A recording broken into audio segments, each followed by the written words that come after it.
12.3 비상계엄 사태를 수사 중인 검찰이 윤석열 대통령과 이상민 전 행정안전부 장관의 사건을 고위공직자 범죄수사처 공수처로 이첩합니다. 대검찰청은 오늘 중복 수사 방지 방안을 포함한 공수처의 사건 이첩 요청과 관련해 협의를 진행했다며 협의 결과 검찰은 피의자 윤석열과 이상민에 대한 사건을 공수처로 이첩하기로 했다고 밝혔습니다. 윤석열 대통령에게 2번씩이나 출석을 통보하면서 수사에 열의를 보였던 검찰이었기 때문에 공수처로 사건을 이첩한 배경에 관심이 쏠리고 있는데요. 관련 소식 잠시 후 발빠르게 전달합니다.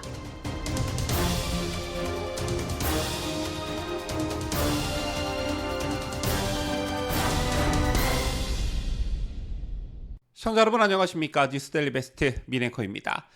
12.3 비상계엄부터 국회 탄핵소추안이 가결되기까지를 쭉 지켜보신 분들은 아시겠지만 그야말로 나라가 개판입니다. 아마 대다수의 분들이 공감하시겠지만 이재명의 민주당이 다수당을 차지하고 있는 국회는 원래부터 개판이었고 그래도 윤석열 정부 출범 2년 반 동안 대체적으로 정상화된 줄 알았던 군과 국정원마저 개판이었다는 게 확인되고 있습니다. 군 통수권자인 대통령의 명령체계가 안 먹힐 정도로 개판인 게 우리 군의 현 주소라는 게 확인이 됐고 국정원에서는 문재인 때 심어놓은 인사들이 곳곳에 암약하고 있다는 것이 확인됐습니다. 자, 이것에 더해서 검찰, 경찰, 공수처 등의 수사기관도 역시 개판입니다. 자, 오늘 매일경제신문의 사설을 보면 검찰, 경찰, 공수처 계엄 수사 난장판 국가기강이 참담하다 이런 제목의 사설이 실렸는데요.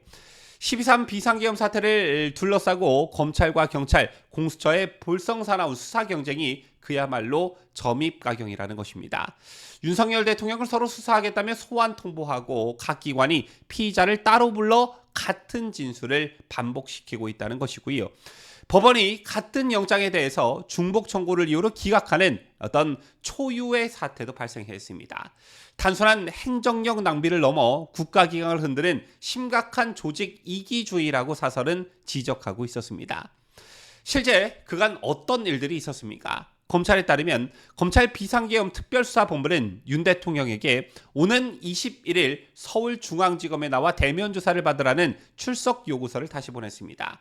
자, 이미 한 차례 보냈지만 변호인단 구성이 완료되지 않아 불응했기 때문인데 그런데 이와는 별도로 공조수사본부도 윤 대통령에게 정부 과천청사에 있는 공수처로 18일 그러니까 오늘 출석하라고 통보했습니다. 참고로 공조본은 검찰을 제외하고 경찰과 공수처 그리고 국방부 조사본부가 참여하는 수사협의체입니다. 저런 수사기관 사이의 어떤 알력 다툼은 계엄 수사가 시작될 때부터 조짐을 보였었지요. 얼마나 코미디 같은 일이 벌어졌냐면요. 홍장원 국가정보원 1차 장과 곽종근 특수 전 사령관 등 사건 관계자들은 검찰과 공수처 양쪽에서 같은 조사를 받았습니다. 심지어 한 사람이 하루에 오전, 오후로 나눠 두 기관에서 조사를 받기도 했습니다. 코미디도 이런 코미디가 없다 이런 것이고요. 뿐만 아니라 지난 16일에는 경찰이 문상호 정보사령관을 긴급 체포했지만 검찰이 승인하지 않아 하루 만에 석방된 경우도 있었고 또 공수처가 청구한 김용현 전 국방부 장관에 대한 압수수색 영장은 법원이 타기관 중복 수사를 이유로 기각하기도 했습니다. 대한민국 수사기관 역사상 난장판도 이런 난장판이 없다는 게 매일경제신문 사설의 지적이었는데 자, 아마 공감하시는 분들 많으셨을 겁니다. 자, 그야말로 무정부 상태, 무법천지라는 말이 절로 생각나는 그런 요즘이 아닐까 생각합니다. 이런 가운데 12.3 비상계엄 사태를 수사 중인 검찰이 윤석열 대통령과 이상민 전 행정안전부 장관의 사건을 고위공직자 범죄수사처로 이첩한다는 속보가 오늘 있었습니다.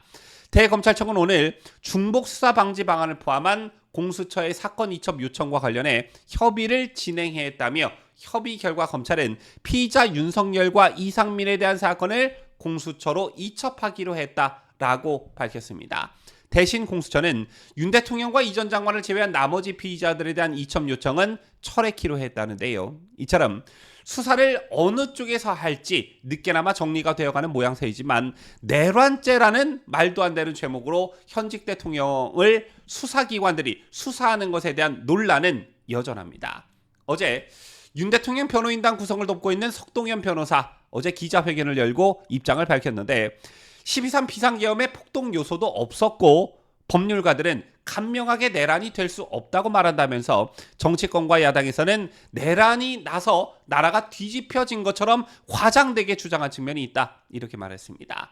그러면서 검찰, 경찰, 고위공직자 수사처 등 수사기관들이 진행 중인 내란죄 수사에 대해서도 대통령이 정권 찬탈을 위해 내란을 일으킨 것도 아니고 특히나 폭동 요소도 없었다. 내란죄 성립 요건이 되지 않는다라고 재차 반박했습니다.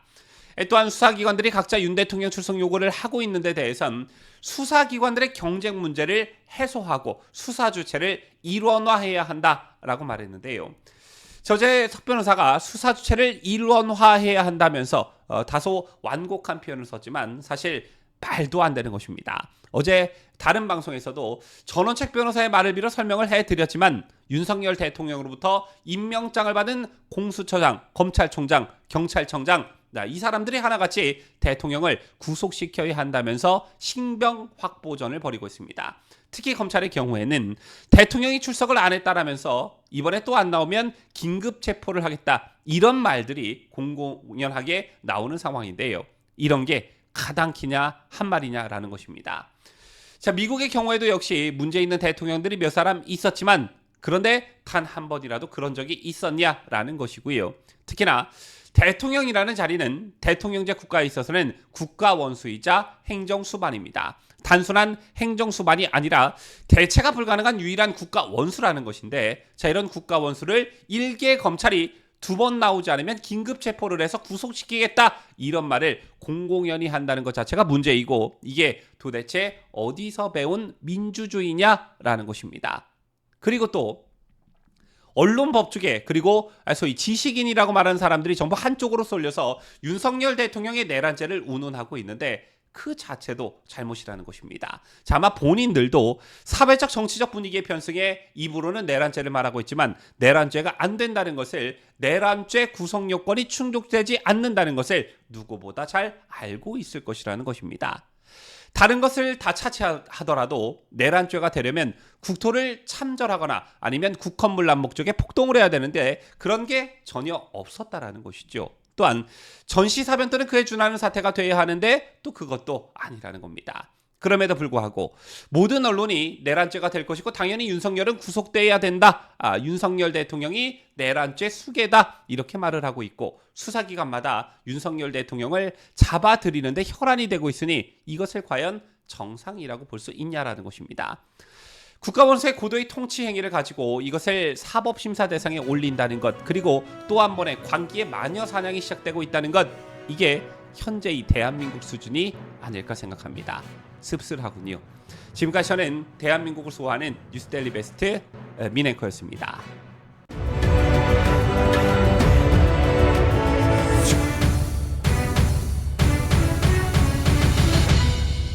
함께해요.